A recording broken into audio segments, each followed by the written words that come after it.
Kalye, ano yan magkakam sila sa kalye? Disclaimer lang, yung kalye natin is C-A-L-Y-E. Meaning, choose a life you'll embrace. Pero tanong ko, Tin, bakit nga ba choose a life you'll embrace? Yung Salamat meaning sa nun? katanungan na yan, Peter, no? Oo, Pero sige. base sa aking research, Oo.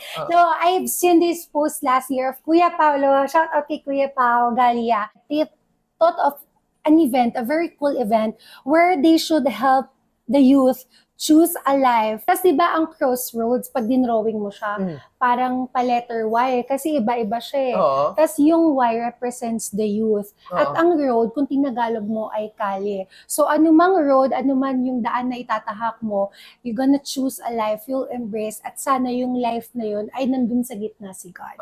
Kaya rin talaga pinili natin tong topic na Camp Kalye. Kasi malay mo, Youth Kalye!